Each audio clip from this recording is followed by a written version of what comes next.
Thompson is with us today. Lisa, such a pleasure to be able to talk to you.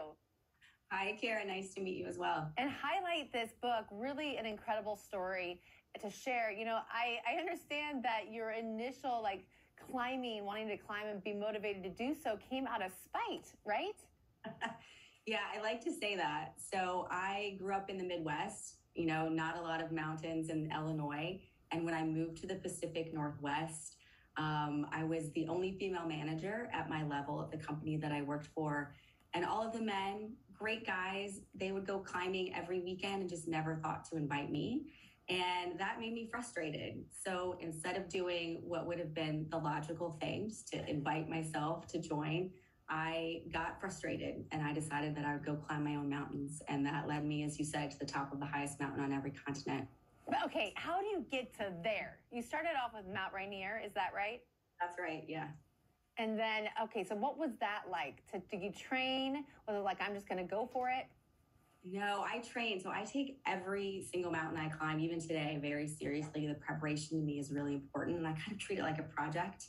And so I trained very hard for Mount Rainier. I did not summit on my first attempt. The weather turned bad at about 11,000 feet and we turned around. In that moment, I was happy to turn around. But there was something, I came back the next year and summited. And there was something in that moment, standing there at 14,410 feet, that just pulled me to do more. I really liked both the mental and the physical challenge of climbing a big mountain. That still attracts me to them today. I also liked going back to those guys at the office. I really liked proving people wrong. I liked that someone might look at me and think, oh, that's cute. You think you're going to summit Denali or Everest. And that really drove me to work hard, to be prepared, and to keep pushing forward. You just name dropped the biggest mountains in the world, though. I mean, to say that you summited Everest, what was that like? I think mountains teach us things. And for me, climbing Mount Everest was challenging, absolutely. But I also felt really, really in sync with that mountain, unlike KaTU, which I'm sure we'll get to in a second. I felt like that mountain and I were working together to accomplish something.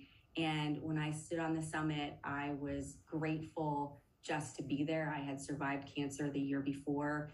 And just the mere fact that my body could survive and even thrive at that altitude and that environment was something that I was hugely, hugely grateful for. Okay, you just shared this. You then faced cancer and battled cancer. And I've heard you say that what you learned through climbing helped you battle cancer as well. But to go through all of that. Absolutely, yeah. So I was diagnosed with breast cancer in 2015. And that diagnosis occurred just as I was preparing to climb my first Himalayan mountain. And so the Himalayan mountain range bisects Asia, and it contains most of the highest mountains in the world. So for me to be ready to climb one of them in 2015 was a really big deal. And that breast cancer diagnosis, I was a little cocky at the time. I was 42 years old. I thought there's no way. I'm an athlete. I eat organic vegetables. I wear my seatbelt. All those things that will keep us safe. Didn't. And so the resilience and the strength and the confidence that I found through climbing is something that absolutely I relied on when I was fighting cancer. But then what did it do to beat cancer to take into your climbing? Yeah, the two things are so intertwined for me. After I was cancer-free, I left to climb Everest about 6 months later. And I wasn't sure what my body was capable of. It had been through a lot. I had questioned my body. My relationship changed when I felt like my body had started to turn on me. We weren't working together anymore. And so when I left for Everest, I wasn't sure that I was ready to take on such a big challenge. And my doctors had no sort of guideline to draw upon to know if I was ready, but I was very transparent with them about what I was doing and had their cell phone numbers. And I promised myself that I would give it my best shot. I would do as well as I could, and I would trust my body and listen to it. And thankfully, all of those things came together in 2016. Had to feel so good. And then to go on to KaTU, I heard that mountain taught you a lot. Yeah, so K2 is the second highest mountain in the world. And not a lot of people know about it. You know, when I go to a dinner party, people get excited about Everest. And I want to say, yeah, but I climbed this other mountain that's really hard and much more challenging than Everest. So Pakistan, or K2 is on the border between Pakistan and China. And it is much more remote. So when you climb Mount Everest, you're walking through beautiful valleys. There are tea houses. There's an emergency room at base camp. There's a lot of infrastructure to support you. None of that exists in Pakistan. And so climbing that mountain means that you're about as far away from definitive medical care as you will ever be. And that makes it challenging and dangerous, but there are also a lot of inherent challenges on that mountain in the form of rockfall and avalanches and nasty storms that come from nowhere that make it very, very challenging to climb as well.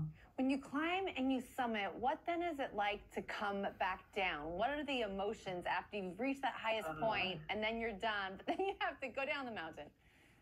So it's funny, Kara, I was just writing a blog post about this actually, because it is, so for many people who climb, and I'm lucky to be able to coach mountaineers today, it is standing on that summit is the culmination of sometimes years and years of hard work and dedication and sacrifice. And when you come back down, it's often like there's a letdown because this goal that you worked so hard to accomplish has now been achieved. And so what we typically do as adventure seekers is pick the next goal.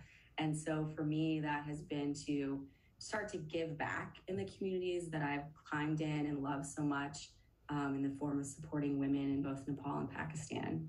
Lisa, you've overcome a lot, done so much, such an inspiration. Thank you so much for sharing your story today with us. You guys, you can hear all about it in her book.